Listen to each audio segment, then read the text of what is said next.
Hi, this is Sabrina Gibson, and I'm a social media strategist. I can't even say it. I'm super excited to share with you some little just simple tips on your social media strategy. A lot of companies are looking to increase their effectiveness or the results that they're generating online, and oftentimes there's just simple things that they could be doing that would make a huge difference for them. So today I just want to talk a little bit about what goes into a social media strategy and some things that you could look for in your own company as a way to improve it.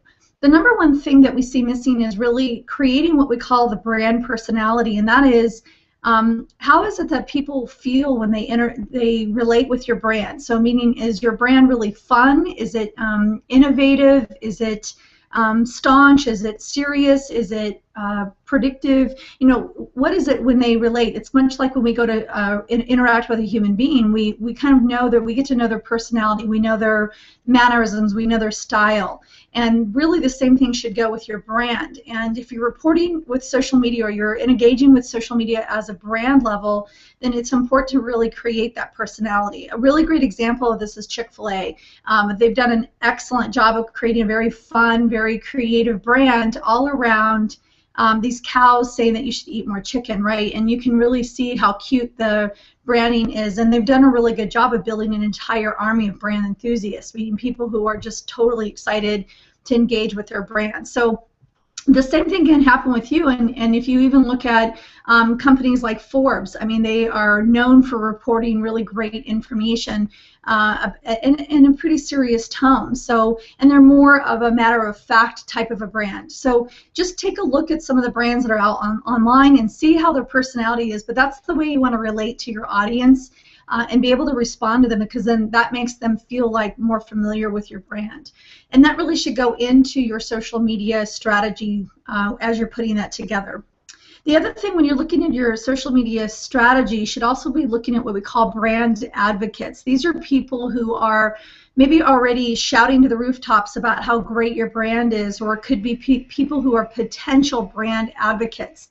A lot of times it's great to look at media people on how you can engage with them and really see how you can be a support to them and also have them support your brand, because often you have online influencers that can really make your brand move faster and get you to a bigger audience. Now, it's not okay to engage with every influencer. You want to find influencers that are in alignment with your brand, obviously, because they're going to have more of an audience that's going to be familiar or really engage or love your brand. So you want to really look for that too. Oftentimes companies overlook this because they have existing brand advocates. These might be even vendors that you look at that are just really excited about what you're up to. It could be individuals, it could be media people, it could be clients, it could be anybody. So you want to really take a look at who could be a brand enthusiast, and oftentimes it's people who are sharing your information already. If you're just getting online and you haven't really developed a very, a good social media strategy, you don't have any idea of who that might be, when you start to post your information out there, you'll start to notice these are the people who are consistently sharing your information. So you want to look for those people as well. You can also identify in your social media strategy who you'd like to be your brand advocates, or who you think might be likely brand advocates. And these might be people who are reporting on products that are very similar to yours, so you can take a look at that. So there's a lot of research that you want to do when it goes into your social media strategy, and all the answers are sitting there. You know, we no longer deal with let's try to guess this and figure it out. We live in a very predictive environment now, and you can go online quickly and to see who really are the influencers before you even go there.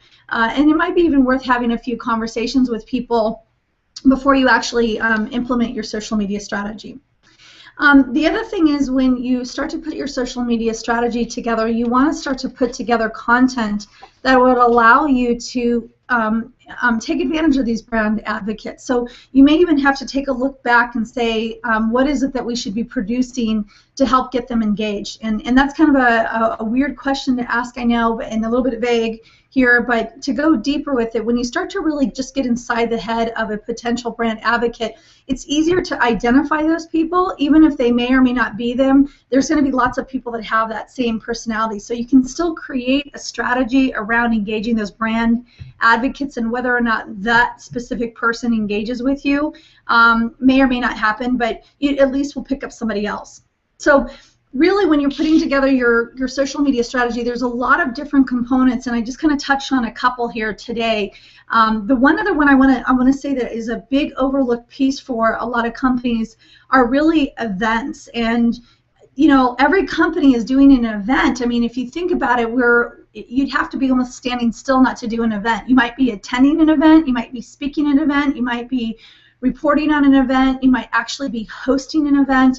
So you want to look at all these pieces, because those are great opportunities for you to report on before, during, and after, not to mention the fact that you can capture an enormous amount of content from these events. You can interview people, you can put together reports about what you're going to report on, you can put together blog posts about what actually people spoke about, you can take all kinds of different opportunities, all those interviews that you can capture from the event, testimonials. There's lots of different pieces of content that you can collect from just one event. So you want to start thinking about your social media strategy by leveraging everything the company is doing before, during, and after, and just simply asking the question, how can we leverage this, what's already happening, and create content from it? So really, this is just a lot of amazing opportunities for a company, and to really make a really strong social media strategy by tying everything in the company together. And that's really a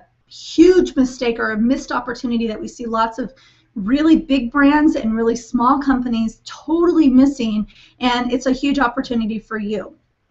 Well, in my next video, I'm going to be talking a little bit more about calendars and content calendars, and really what should go into those, and how those can be your biggest friend in your social media strategy. But for now, if you have questions about your social media strategy and you'd like to have a conversation with us, I'd certainly love to engage with you at that level.